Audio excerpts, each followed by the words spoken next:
Hey, this episode is brought to you by my upcoming event, Optimize Your Offer. This is a small, intimate, intensive, maximum of 8 people that's happening November 15th and 16th online. It's going to help you unlock the value from your offer. So many people that I meet with, so many people that I coach are stuck in this loop of feeling like they have to deliver for the lowest price possible to attract clients. And that is not true at all. The truth is you could actually simplify your service delivery in a big way while still increasing your prices and elevating the value of your offer to your client, all while making sure that your client gets the transformation that they desire. I've done this with dozens of people through my coaching program. I've also coached hundreds of other entrepreneurs to improve and restructure their offers. So this is going to be the first time that I offer it in a group setting, but it will be a small group. Everybody's going to get time to structure their offer with me. We're going to go through systematically our exercises, and you're going to leave these 2 days with a rebuilt offer that is maximized for profit while still giving your customers a great transformation. So if you're looking for more information, you can find it at mikemoll.co/event, or feel free to send me a text to ask for more details. Hello, and welcome to another episode of the Successful Solopreneur Podcast. In today's episode, we're going to be talking about how to extract more value from your offer without adding more deliverables. This is a common thing that I see in people that have business service companies. The mindset tends to be, if I'm going to make my price higher, I have to offer more things. And sometimes that's true. Sometimes a product is incomplete or it doesn't have the right ability to create transformation for the customer. But more often than not, what you do or what that person is doing inside of their business has the ability to create enough value, even with 3/4 of the delivery. What I want to challenge you to do today is restructure your mindset and take a step back and wipe the slate clean on what it is that you were doing in the past. Think about your product and your service offering from a bit of a different perspective. The conversation thread I have with a lot of my coaching clients goes something like this. Well, my competitor charges this and I don't have as much experience, so I have to charge this lower amount. Or they say, hey, if I just offer this one specific unique thing that I'm great at and I don't give them everything before and I don't give them everything after, people aren't going to see the value and they're not going to buy. It needs to be full service. I need to do everything. The reality is that if you are great at something and that thing creates a transformation for a customer, they will work with you. A big example of this within the marketing industry is people that own an agency. They think in their mind, well, we have to be full service because if I'm going to run Google ads, that means we need SEO, Facebook ads, build websites and funnels and all this other stuff. The truth is, if you structure your pitch and put your offer together in the right way, people will see the value in your offer just as it is. In fact, the last 11 years of my marketing agency, we had a ton of people ask us, do you do Facebook, social media content, training on graphic design? No, and no. We do Google ads. And if you need other things outside of Google ads, great. There's other providers that can do it. But if you want someone who's excellent and is going to drive you results in Google ads, I'm the person to talk to. And I built my entire company based on this. So the goal of this podcast is simply to challenge you to think a little bit more outside of the box and to provide you with some steps and tools that you can leverage to start thinking about your service in a more simple way and extract more value from it so that you can be more profitable. The reason it's important is I see entrepreneurs and solopreneurs and small and big teams burn out constantly. They want everybody to say yes, so they lower their price, and they want to offer the most amazing thing for the best price possible. And so everybody says yes because they've been sold this dream of I can get this huge thing for this little price. But what ends up happening is as you start to deliver this work, it's exhausting. It is so much more than you had bargained for. You have to bring in expertise because you're dealing with subject matters or technical things that you're not good at. And what happens is the more time it takes for you to do, and the more softwares you need to bring in, the more contractors and outside experts you need to bring in, the more it cuts into the margin. And as that starts to happen, your motivation to work goes down. So it's really important to be very confident in your offer, to extract the most revenue from that offer as possible while still giving the person the transformation that you promised, and ultimately to create a little bit more just calm and tranquility in your business. The hope is that you come out of this with some more confidence that what you do is important and what you do creates tremendous value for somebody. Once you believe that, it becomes a lot easier to raise your price with confidence. Okay, so let's dive into the practical application. What are the 3 things that you need? What are the critical steps to be able to understand the value of what it is that you offer, and then change and reposition what you do while also simplifying your deliverables? The first step is diving deep into this person's mind. If you don't understand your customer at a very deep level, their fears, their concerns, their motivation, what is going to make them say yes and buy, everything that you say to them is going to come from a position of, this is what I want you to understand. In sales, it doesn't work that way. If the person doesn't feel like you understand their problem, their situation, their challenges, their motivations, their fears, they're not going to trust that you have a path for them forward. There's a bunch of different things that we do inside of my coaching program, but the simplest one that you can do is imagine what happens to this person if the problem that they're coming to you to solve is not solved. Now, that seems simple enough, but as time goes on, as time progresses, the compounding effect of not solving this problem, it's often a shorter period of time than you think for that business to just not exist anymore. What I recommend is like 1 month, 3 months, 6 months, 12 months, or you can do some version of that. If they don't solve this problem within 1 month, what actually happens to them? It's kind of nagging at them and they find it very annoying. They're still wasting a bunch of time on sales calls and meeting different companies that do what it is that they do. They don't really trust their judgment on it, so they're still reading a bunch of blogs and watching YouTube videos to try and understand deeper about the problem. Maybe they're implementing things on their own inside of their business that are trying to solve the problem, but it's not their zone of genius, so it's wasting time. They don't really have an evaluation of it, and really they're just kind of feeling irritated, annoyed, feeling a little bit down. Okay, so that's after 1 month. But 3 months go by, and if all of those things stay true, nothing is improved, nothing's been fixed, no answers are there, what then starts to happen? And then 6 months, 12, maybe even 18 months. And in some cases, by 12 months, if this problem isn't solved, the business is gone. So now we're getting into the profound depth, but usually at around the 6 month mark, if a business challenge that you know needs to be solved isn't solved, the impact and the implication of that is pretty high. So I would encourage you to go through that process. That's a simple exercise to do, but you will unpack so much knowledge and so many personal fears and headaches and challenges that this person is facing simply by exploring what would happen within that period of time if they don't solve the problem that you are helping them solve. So that covers phase 1, which is depth. Now, what did you learn going into the depths of this person's mind? The second phase is showing the person that you understand them and creating a desire for them to A, solve the problem, which they probably already have, but B, for you to be the one that solves their problem. Taking those most important points that really stood out in that first exercise and then incorporate those into my marketing, into my homepage, my sales page, my landing page, into my marketing material, into my sales and discovery conversations.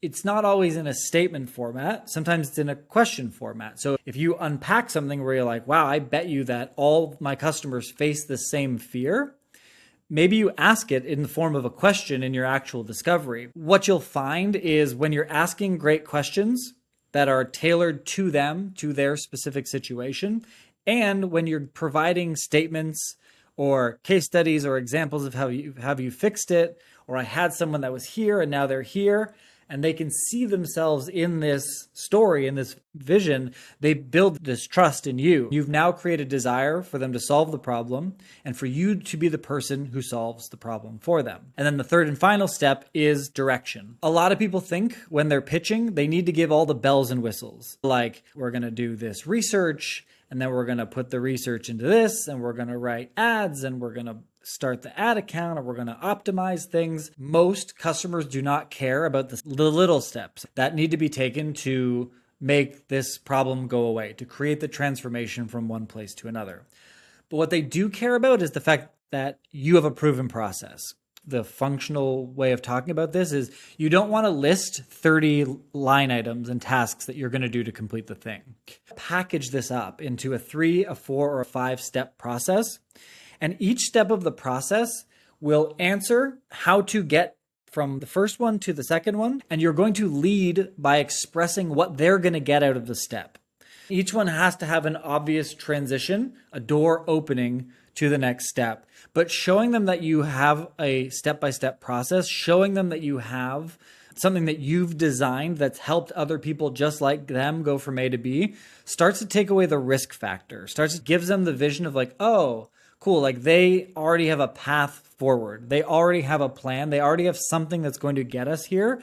We just need to get into their ecosystem and their flow, and we need to go through the actual process. Those are the 3 foundational steps that are going to help you elevate what you're talking about, give someone the belief in you as the person that's going to do it. But we also want to talk a little bit about how do we actually cut the deliverables down while still pricing high. So that actually comes in that phase 4 piece. If you take a step back and you look at all the things that you do within a customer ecosystem, you have to ask yourself for every single task that's involved in what you're doing, who does this serve and how does it serve them? Is it a task that we do internally that is going to make it easier for us to work with this client, right? So maybe you have an onboarding sequence and you've got a structure to how you do the research before you're getting them started, etc. So if it serves you by systematizing and making your life easy, great. We've now checked the box on where it's important and why. Just as much, if there is a task or deliverable that is going to make the experience or the transformation stronger for the person that's buying, big check mark. We want to include those because they contribute to the transformation. They have big impact. But what you're going to find, generally speaking, if you list out every single task one by one to get somebody a result, more often than not, 30% of the things that you do are not serving anybody. They are deployed, they are implemented because you've seen them somewhere else, the company that you used to work for, the agency that you were working for before, whatever the case may be, you've looked at this from before and it said, oh, well, this is how we do it. So you said, cool, I'm just going to take those processes and move them over to me. So if you go through every single task and you can't answer that, if it doesn't serve and help you make your delivery easy, or if it doesn't work towards the transformation, or it's not something that makes the client like you more and want to stay longer, you need to kill it. And nobody's going to notice it's gone because you get to make up what this process is. Go through and get rid of the 30% of the fat in what it is that you're delivering and leave the price as it is. That alone is going to increase your profitability, right? Less people, less bandwidth, less energy, less time goes in. You still transform them with the result, and then you make the same amount or more money. One perfect example of this, I have a client who works in email marketing, and what he used to do was he used to make a pitch. What he wanted was, if I list all this crazy stuff I'm going to do, that's going to get the person excited. That's going to get the person to trust me and feel motivated to buy from me. And what happened was they were selling email marketing services, list management, automations, sequences, 3 emails a week going out as the brand's voice. And they were charging $1,300 a month for this service. And now they had a lot of customers. Everybody was saying yes. Everybody was wildly happy because the profitability was incredibly high when this is done right. This person happens to be a great email marketer. But what was happening when I first met him before we started working together, he was ready to quit. He was ready to say, I'm so burnt out. I want to spend time with my wife. I want to spend time with my 3 kids. I just don't have any energy. And running this business is creating a worse output for me. And he was, I think in his mind, never openly said it, but was kind of like, I'm ready to just throw in the towel because I've cornered myself into having 10 different jobs.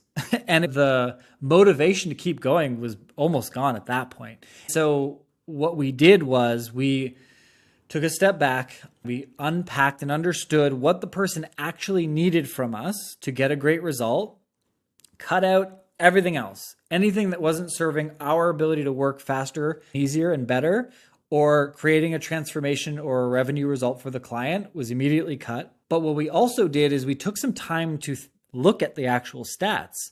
How much more revenue is this creating for people? And what he was charging versus what he was producing was just an enormous gap, a 10x gap. And so when we understood that and looked at it in a more objective way, it was very easy for him to said, I'm not charging enough money. And so we reworked and restructured his offer, and the delivery was actually less items, but the price was 4 times the price. We brought it up to $6,000 a month as a retainer. And it, at that point, essentially just fit into where it should have been. He was actually just really far behind, and we just modernized it. We also took into consideration what are his steps to prove the person that he knows what he's doing. And we named them and gave them a brand and made them very appetizing. Now everybody that he talks to sees the vision, feels like they've got somebody who knows what they're doing, and he closes a very high percentage of his sales. This price is significantly higher than he was making before. And so if you're listening and if you feel like, oh man, this was like a stake through the heart, I've just now had this discovery that I've got a problem with the value that I produce versus the price that I charge, your price is too low. There's a couple ways you can do this. I've got some free exercises. Feel free to send me a note on Instagram at the Mike Moll, and I can send you a few exercises. The other thing is that on November 15th and 16th, I'm going to be hosting a 2-day workshop that's actually going to help you strip down every part of your offer, create this deeper understanding, and restructure and reprice your offer. That's going to be a 2-day intensive, very small group. So everybody's going to get some personal time with me. We're going to go through the series of exercises that I do with my private coaching clients to really understand how to package everything up, how to understand the customer, how to express the value, and actually how to put it into your marketing. We're going to cover all those things over a 2-day workshop. And so if you want to join that, again, feel free to send me a note on Instagram at the Mike Moll. In summary, the truth is what you're doing now is already holding more value than the price that you're charging. I've seen almost no instances of people where I've looked at their offer and looked at the transformation that they create, and they're appropriately charging very seldom. So take a step back, take some time to understand the customer, understand the pain, the challenges. What happens if they don't go and they don't solve this problem for a 1, 3, 6, and 12 month period? What happens to them personally, mentally, to the business? What is the compounding detrimental impact that not solving this problem is going to have? That's going to help you understand why what you do is more valuable. And then we're going to take those most important things and we are going to put that into our offer, put those highlights into our marketing, into the questions that we're going to ask these prospects to make them feel understood, to get them to see how important this thing is. And then you're going to create 3, 4, or 5-step process that's going to show them the vision of what it's going to do for them, and takes them through the flow so they can see how the transformation is going to come together. And that you're going to lead with all language that is outcome to them. Nobody cares what's in it for you. They care what's in it for them. So let's highlight that. Just those 3 simple things will increase the value of your offer, will give you permission mentally to start lowering the amount of things that you're promising, lower the amount of deliverables, because there's still a lot of deliverables in your toolbox, in your offer, in your current flow that probably aren't serving anybody in a significant way and are probably just creating more friction, creating more time, energy, effort, profit loss in your current business. So some things to think about. I hope this episode helped. Have a great day.